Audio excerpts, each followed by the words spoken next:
Hello. All right. Well, hello, everyone, and welcome from beautiful Muskoka. I've got one more month up here, and this is the inspiration for today's hot topic call on retreats. So, we're going to get started into a usual fashion in just a moment. If you haven't met me before, my name's Jennifer Britton. I'm the CEO and founder of Potentials Realized.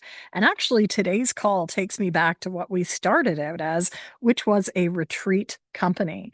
When I opened the doors back in 2004, I thought that I'd be doing retreats almost every week. And as my work has changed, the world has changed. I do usually 1 to 2 retreats every month. And this is really part of my favorite part of my work.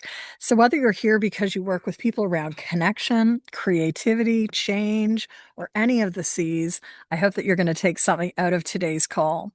Now, I am in a natural environment. There's a plane flying overhead. I just love being outside, but that's part of nature, right? And I want to make sure that you leave with not only a little bit more clarity on what your next steps are, but for some creative sparks. Because here's a photo I took last month, about 3 weeks ago, actually. And it was during part of a 3-day writing marathon I participate in every July. Some of you have heard me talk about the Muskoka Novel Marathon. It's a fundraiser for adult literacy, and I get to join 40 other writers in a beautiful setting. This is actually the view one of the mornings from a veranda, and we look out to this beautiful lake. Sunrise, I'm usually the first one up because I am the official Zoom coordinator for the team for the program. And I have to say, though, I'm still like on the fumes of the connection and just the momentum that was created. And I hope that's what you get out of your programs as well. So I want to bring in your voice because part of my work as a group coach is not just about talking at people. I do have an exercise. So maybe I'll go to the exercise and then we're going to open it up because I want to hear from you what's so important about retreats. And to give you some creative sparks, here are some images. And I want you to think about you, your world right now. What's possible for you if you were to lean a little bit more into doing retreats? I want to give you 1 minute to just look in, grab a photo, maybe sketch it out, and just see what emerges for you. Maybe there's some words or maybe there's some more images. So we'll do a minute.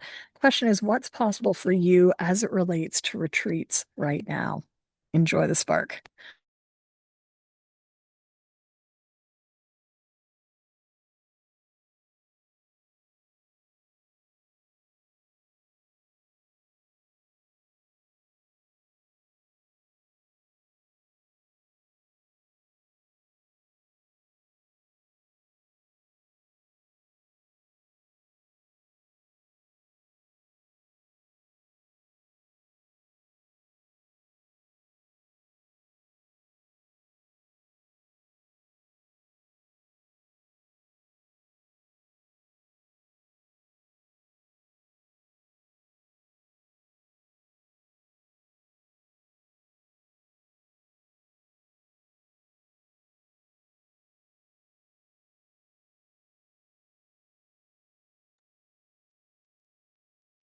All right, so that's about a minute. Feel free to keep on going. We have people coming into the room, so I'll just give the instructions as well. But would anyone like to share what picture you chose and what the inspiration was? So welcome to you, Carla. We're just getting started. The question is, as you think about retreats, what's possible for you? Would anyone like to share what you chose and what it sparked?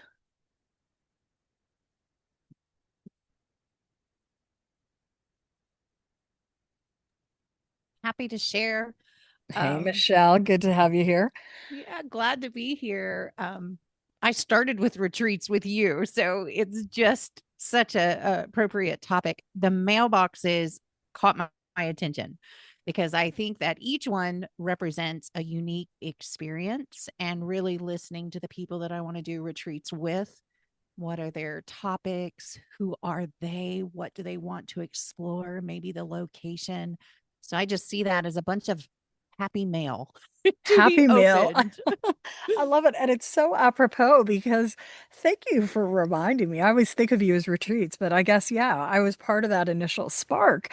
What is a favorite retreat experience that you've had that you could share with us just for a little bit of inspiration? Because I know you do a lot of retreats now. So what's one of your favorites, Sparkers?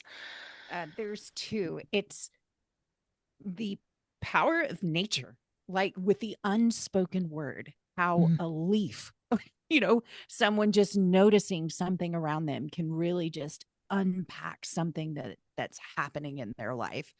And then when people get quiet, whether they're alone or with one another, the thing that comes to the surface, the common thread that seems to be revealed. Sometimes I'm like, I have no idea how this is going to happen, but it does every single time, and it blows me away. I love that. And we got to let go, right? Like if we over design, if we over frame retreats, we may lose a little or a lot of the magic that can happen. Thanks, Michelle. I love that. Would anyone else be willing to share? And welcome to you, Mary Garrett. We're just getting started. Creative sparker for you to think about what's possible for you as it relates to retreats. I know I always find it hard to pick one. Rachel, did you pick one or did you pick some? Yeah, I'm happy to share. And I love what Michelle just reflected on in relation to nature, because I feel like it's such a reset for our nervous system. And everybody I know is struggling right now. Just people are so stressed. And it's beautiful to be able to bring people back into a space where they reconnect with self and with the world around them and remember they're part of something bigger. And the reason that image spoke to me, the first word that came to me was just flourishing. There's just so much life and beauty in an image like that. And again, it sort of connects us to nature and the seasonality of life, and that we go through these ebbs and flows over the course of a year. And there's just something really beautifully alive in Yeah. both the way a flower unfurls and in the way a retreat unfurls, to sort of connect us to the things that matter most and places of like deep beauty and truth. So Mm. yeah, that really spoke to me. And it's why like I love the property that we have too, and why it's so exciting to bring people there, because it is nature immersive. We're in Litchfield Hills, one of the most beautiful areas of Connecticut, and it's otherworldly. It's just wonderful. So anyway, thank you. Love it. And I was going to say, did you want to share a little bit about what brings you to this call? Because you are a retreat owner, like a physical retreat owner. So I love that you've shared a little bit. Rachel, is there anywhere that you direct people to? Just with, we could give you a little soundbite around your Uh, website, maybe. Yeah, sure. I mean, so we have a lot going on right now. We're in development phase. So I'm not really sure what's possible right now, but I'm really eager to connect with potential collaborators for the future. I own a property in Northwest Connecticut in Litchfield Hills. The property name is the Manor House Inn. We have 9 guest rooms, and then there are Airbnbs around us, but we've got a 5-acre property, and it's just steps from like hundreds, thousands of acres actually of forest fields. We're in the Berkshire foothills. So just a really special place where sort of nature and art converge. Really lovely. Love it. Yeah. So inspirational. And like, I'm sure you hear the wind coming through my earphones. And I'm going to let that happen because, again, part of where I started this is like, how are we connecting? I think retreats really are this opportunity to connect deeply with self, with nature, with others, and it's got to be real and authentic. So, question for you to also hold, and I just took this photo yesterday, actually, here, overlooking with the smoke in the background, actually, from some of the wildfires. When are you at your best? And I really want to invite you as you go through the rest of today's call to think about when are you at your best? Because I really hope that this is something that we are creating and co-creating with the people that we have retreats with, right? Whether we see ourselves as a convener, whether we see ourselves as a retreat leader or just a host, like when are you at your best? Because I think it brings out the best in everyone when they're done really, really well. And I think we've heard it already. Like people today are navigating so many things, whether it's the ongoing change, whether it's the hybrid dynamics, whether people are like being called back into the office again and they have nowhere to work, whether it's burnout, but really retreats create the space for reflection reconnection, and hopefully renewed energy. We do so many different types of retreats here at Potentials Realized, and I find from a corporate lens, I want to just shift the focus because I think many of us think about like nature. But what about the leadership teams? And this summer, I had a couple of leadership retreats that I had to go down to the city with, thinking, oh my gosh, if only I could bring them up here. But we had to do it in downtown Toronto. But it was still very magical. They were all like, how did you make this happen in a boardroom? And I have to say, it was some of our tools. So, one, in the midpoint, I really continue to lean into what I talked about in my second TED Talk, coaching teams through chaos. How do we help teams really activate their 6 factors, the 6 elements we know that teams need in order to really flow through the ups and downs? Another theme that you're going to hear from me today, because I think it's really, really important, is my orientation around strengths based work. We are really in a deficit based world at the moment. And how can we authentically be activating people from a strengths perspective? What are we able to do in terms of allowing them to do their best work? I also am a real proponent for helping individuals and through individuals, the collective really recognize how they are uniquely unique, right? And that could be through the doorway of, say, the everything disc, or back to the 6 factors, it could be through our hybrid work styles. And I think if you are working with teams more than groups, how are you helping people connect with self? Whether you bring in an assessment, any one of these, or whether you are just getting people to really start to notice patterns. Because sometimes it is when we leave the environment that we start seeing things that are unique about ourselves.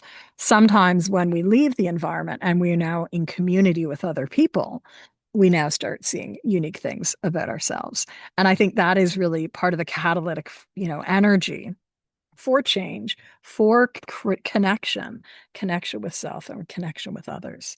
So just want to check in here. What does that spark? Like maybe there are other even assessments that you use. Um, what does all of this spark for you? Any comments?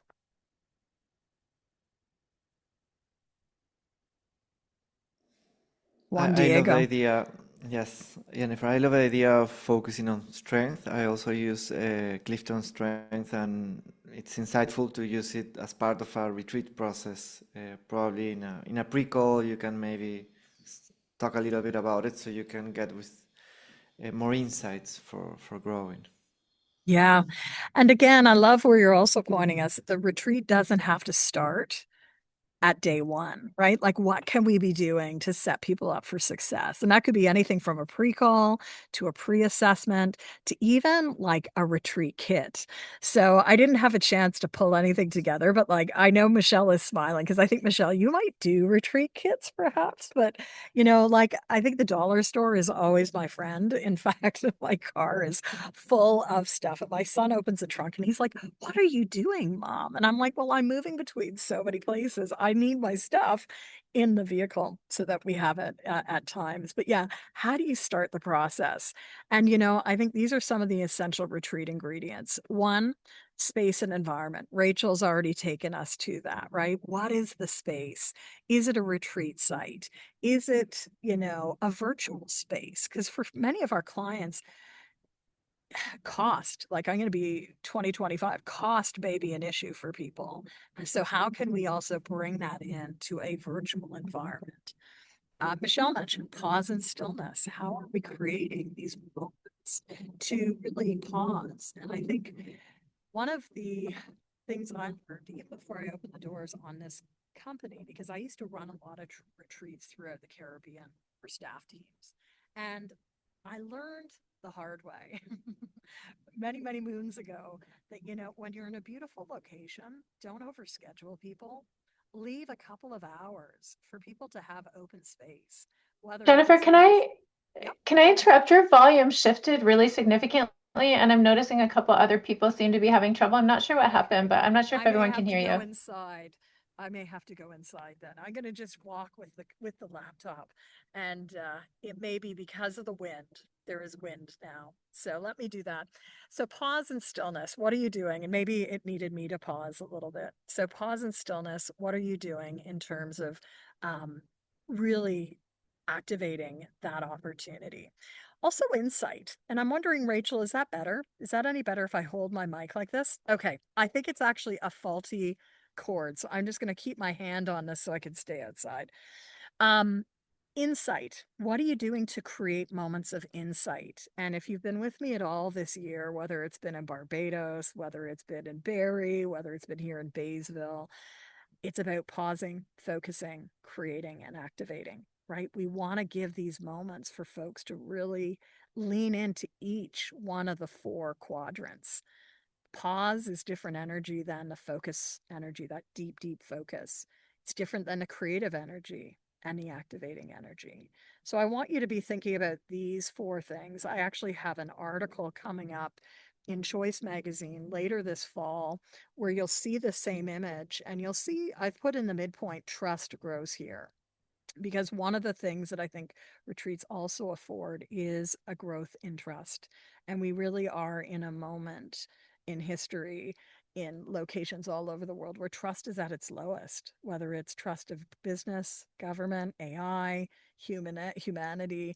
But I think when we can really, lean in together through our triad of trust, safety, and connection, and lean in through taking time, it can create connection with self, connection with others, and be a bridge from the retreat experience back to our everyday. And I really say that being profoundly activated in a very positive way, being profoundly like energized this summer with my Muskoka retreat last month, which was 3 weeks ago, but I'm still running on that. So here's what I want to invite you to do, because we each may have a different capacity with the pause, the focus, the create, the activate energies. Which one of these is most important for you to be thinking about, reflecting on, or cultivating this month? Is it taking more pause? Is it perhaps simplifying and focusing on what's important? Is it creating something new? Or is it activating? Is it getting things into action? Here's what I want to do. I want to get you to use annotate, and I'll get you to move to the top of your screen, pick that annotate button there, and circle or stamp for us which is the energy that you want to be activating more of this month. And again, whenever you find that online, could be August, could be different. So we've got some focus energy, we've got some create energy, more focus. Yeah, a bit of pause. I know for me, it's going to be spending time on focus, and we've got activate. So it's all right. And that is maybe another element. How are you holding the space for all in the work, right? Because chances are people in your groups will want everything. So are you doing that? And in fact, this framework is part of the experiential roadshow, which I'm taking out into organizations and with coaches, right? Coaches, leaders, learning professionals, to help them really think about how can this framework help you do better. Really, it's all. We need it all. So thank you for sharing that. Here's what I want to do. I'm going to just clear this right now. And I want you to take a look at that image that you chose about 5 minutes ago. What is the add-on to that image so that you can cultivate more of this energy? So go back to go back to your image. Think about this energy, either the pause, focus, create, activate.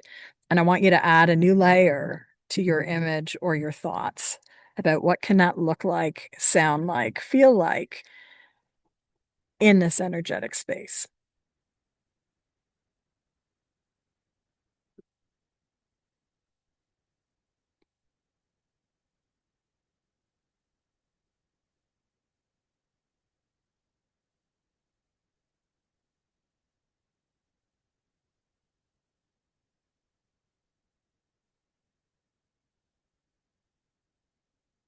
All right.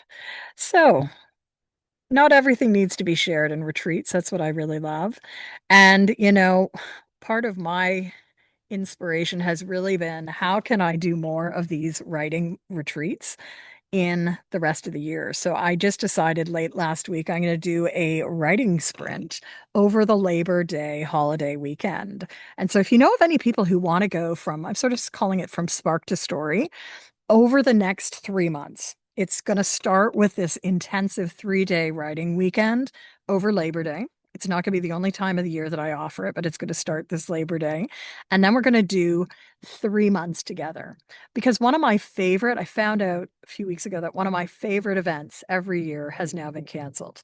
And NaNoWriMo is no more. So this writing process, and I see Michelle go, oh no, this writing process is going to actually culminate. It's going to start end of August and it's going to culminate at the end of November. So it's going to be really like a 3-month writing mastermind for people who want to write fiction, nonfiction. But as I'm pulling it together, I'm also thinking about how do I bring in these different energies? And, there's an energy of the summer, but we're going to be wrapping up November 30th. And that's a whole different energy than November. So I want you to be thinking about the seasonality of your work. I think, Rachel, you mentioned this term earlier. How do you create the seasonality as well? And if you know creatives that are interested, let me know, or maybe some of you, because it's going to be very intensive, but also intensive in bursts. And for anyone who has been with me in a November, I usually do 30 days of 1 hour writing sprints from November 1st until November 30th. So with all that writing focus, people will be able to leave with not only a chapter for a book, but like a whole book. So retreats can be, and why I share this is because it can look like many things. It can be that type of intensive retreat, right? Which is going to be a virtual retreat. It could be something that's not the offsite. And so I want you to be thinking about how can you create different retreat experiences? Is it 90 minutes a day? Is it a weekend? The magic is in the experience, not the mileage. That to me is really critical. We've already said it could happen virtually, hybrid, in person. What is it that your clients want right now? Do they want to be in person? Do they want to be virtual? Do they want to have the flexibility of both? And 2 weeks ago, I was supposed to be in Texas, and with a lot of different considerations, I just wasn't able to go. And so I hosted, just as a side event, a virtual component of someone else's program because I felt that it was really important for those of us that couldn't travel to participate. And it was really, 9 hours of what could have been a 3-day experience, but still very powerful. So that has inspired me to share this notion of like, it's beyond the offsite. It really is beyond that. And what I've been doing up here, this is a view of up here of Muskoka, is really taking people through dockside days, half days to 3-day experiences. For the rest of the year, when I leave Muskoka, we'll be doing them down in Barrie, and then I'll be back to the Caribbean in the winter. And I'm really hoping that people are going to enjoy the energy of these different spaces. We do want to make sure that we have impactful retreats, though. So what are we doing to create clarity, connection, and concrete plans, right? Because why are people coming to your retreat? And I think one other piece I want to share here is that balance of the to do and the to done. So is this a retreat like I would run with our business boosters, which really have a focus on getting things done, right? It's working through the experience, but also hopefully having some fun. But maybe it's also more about presence. So I want to just leave you with this notion right now. And I'm just looking at my watch. We've got a few minutes left. What is your balance of to do and to done? Is it helping people leave an experience with something tangible in hand? Even if tangible means a notebook full of ideas, a journal, a habit that they've started, or maybe it's really about doing something in the moment, having an experience, swimming with dolphins, or hiking through nature. What is it that you want to be creating in terms of impactful experiences? So I just want to put that out there. Would anyone be willing to share what your impactful experience is going to be? Maybe it's gotten a bit clearer on this call. Anyone like to share? Michelle? Yeah, I'm happy to share again. And so I'm putting together a retreat for a group of friends, and I'm going to be, like you just said, they're all in person. I'm stepping in just virtual for their 3-day experience. So I'm just going to be coming in at the top of the hour each day and kind of setting the tone of the day, setting them up for conversations in the evening, and then come back the next day. But then I think I'm going to do little intro and wrap up videos that they can play when they want to. So that Ooh. way, because when they're in that moment of their togetherness, I don't want them, let's say they're on a great walk. I don't want them to be like, oh, we got to go back on Zoom.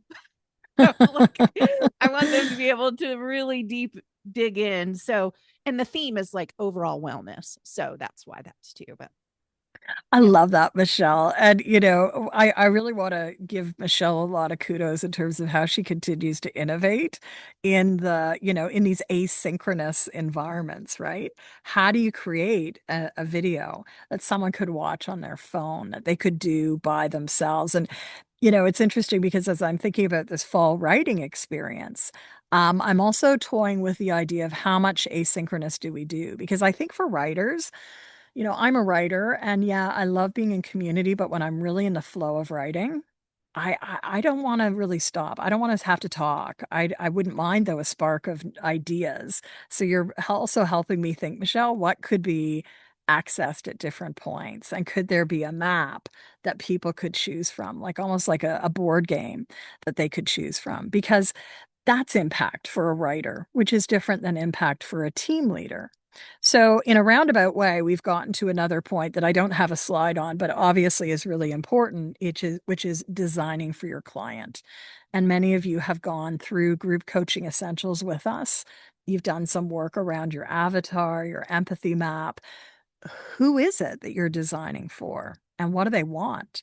Because an executive team is going to be different than a writer. You know, a mom who is getting some time away from her family is going to be different than someone who wants to blow up their startup because they want to harness the power of AI. So these are, you know, these are different types of people that I'm designing for retreats experiences all the time. And I know that the pace, the even the branding is also going to look different. So we're coming towards the end of the call. They always go fast. I'm doing a booster day tomorrow, which is why I was thinking about the AI. And I think, Mary Garrett, you've been with me on one of the booster days, which was a full on. What was your experience with the booster and working on your business with AI over time? Would you want to share a booster experience was like for you? Sure. So I think there were two of us in the group with you, Jennifer. I think it was the first one you did. And I think so I've started to use Magic Write on Canva some from what we did. And Yes. then also I was using Perplexity, but or other AI, but I didn't get a lot done in the thing, but then I went back and did it. So I think it was part of figuring out what was frustrating me and then just refining and refining and refining. So I thought the prompts, like the things that you provided for prompts and some of the ideas and just walking us through were super helpful. Yeah. And you know, I will never say it is a huge part of our business, but it's an important part of our business because one of the research stats that's now coming out is that it is really starting to grow the digital divide in different ways. And so for women in Canada are using AI at a 20% uptake rate compared to men. 20%. That's pretty significant. And over time, that's like a wow, but what does that mean over longer time, longitudinally? So my boosters are these 5-hour days where we actually work on our businesses, right? Because why not? As solopreneurs or small businesses, how do we really harness and the iteration tomorrow? And some of you may know this. Um, with ChatGPT, they're now incorporating AI agents into it. So you can have an agent working potentially on your behalf, which is a whole other layer. So here's where I want to leave us with. Well-designed experiences ensure retreats are memorable, transformative, and actionable. And as we go to wrap up, I want you to be thinking about two things, really. Well, let's do three things because I had the three here. What will make your experience with your folks memorable? What's the one thing that's going to make it memorable for them? What's going to support their transformation? And as a coach, how can you support continued action? So again, what's going to make this experience for your clients memorable? What does transformation look like? And how can you continue to support their action? Hopefully, retreats are an experience which just like totally amplify that trust, safety, and connection. I think once we go through a retreat experience together, it really changes our relationship.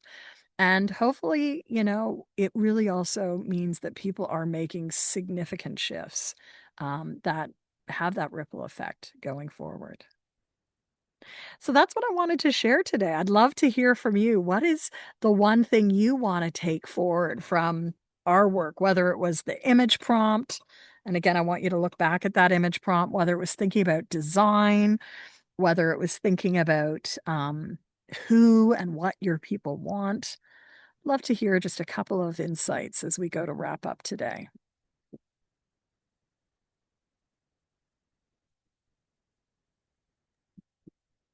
Or I can get you to pop it in chat. Ivana, you love the looks like you've focus unmuted. around. Oh, yeah. Okay. Go Michelle and then go Ivana.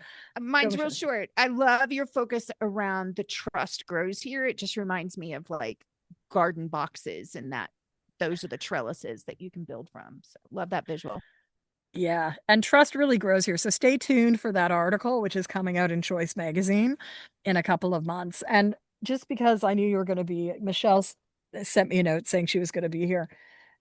Some of you may know that back in 2020, I was looking for an actual, like, I have small, what are these called? I have small, I need words here, Michelle. I'm totally losing my words these days. Um, lighthouses. Lighthouses. Anyways, a few weeks ago at a thrift store, I found this really big supersize lighthouse, which is just a reminder that, for this business here at Potentials Realized in this decade, we are wanting to serve 500 million folks. And that's not just coaches, it's not just teams. I think one of the new emerging elements is going to be writers in my work. And so just a reminder, we've moved from like small, which was my old one here, to the new upsize version. And I think retreats can do that, right? It's just like 3 days of focus can really move things. So thanks, Michelle. And Ivana, you also unmuted. What are you taking from today's call? Yeah, for me, that image in the bottom right with the building and the trees, for those who don't know, that's actually in Milan, in the center of Milan. It's actually in Italy. And it's a really, when I first arrived, I went because I wanted to see this. But to me, that building really represents like the inner world is nature, and then the outer world is like the construction. And how can we be with both? And what I really took from the conversation is like, it's about that experience, not the mileage. And so, how can we create micro moments or micro retreats without it being, especially in a very cost sensitive time, whether it be, can it be an afternoon, just enough for a pause? Like, what can that look like? We can meet our clients where they are from a cost standpoint, from a need standpoint. Absolutely. And again, like a lot can happen in an hour, right? As we see in the writing sprints, as we see in different areas. So, yeah, think about what your people need. What do they need? Do they need low ticket? Do they need high ticket? Do they need one-offs? Do they need extended periods? And there might be derivatives, right? You could have a low ticket that brings people in, and maybe that's where they aspire to is the high ticket. Yeah. Love it. Anyone else want to share a nugget before we wrap up officially on today's call? Yes, I Juan can share Diego. something briefly. It really resonated with me the writers retreat, because I also am a writer, and it makes a lot of sense to have that space. But also I like the focus that you mentioned of memorable, transformative, and actionable, and also clarity, connection, and concrete plan. Like for me, that's very useful for a retreat, so you can really have like a plan after your experience. So thank you for all the knowledge and the insights. Well, my pleasure. And it's a bit of a derivative of what I've been talking about under the Conversation Sparker banner this year, right? We started the year, I think it was mid-February, was the memorability workshop. The booster was a half-day booster. So every quarter this year, I've been doing 3-hour boosters, diving into, we've done memorability. Last 3 months was AI. I'm going to be setting something for September. And then there'll be a December one as well. So yeah, I'm glad it's useful. Any others? Michelle says, great insight, Juan, and those environment clarity can come from those plans. Yeah, it's the action and results. It's the relationships and connection, right? We need both in most of the world. And again, what do our clients value? Is it a 50-50? Is it a 90-10? It might be a different mix as well. All right. Well, I'm so excited to see so many of you come out today. Thank you for joining us. And if you're watching this, leave a comment, like this, share it within your network. We're back in 2 weeks, 2 weeks, same time. And that topic's going to be about gearing up for fall because many of us are now moving or starting to move into the fall. The gearing up for fall is going to be some creative prompts, a little lighter on the content. But I hope that you'll join us because it's going to be more of a, demo/working session as well. So bring a pad of paper if you're with us in 2 weeks' time. And with that, be well, everyone. Good to see everyone. And thanks for joining us today. Take care. Bye, everyone. Bye, everyone. Be well. So good to see you. Bye, Carla. I'm glad you could make it today. Be here. Have Bye-bye. a good month. See ya. Bye.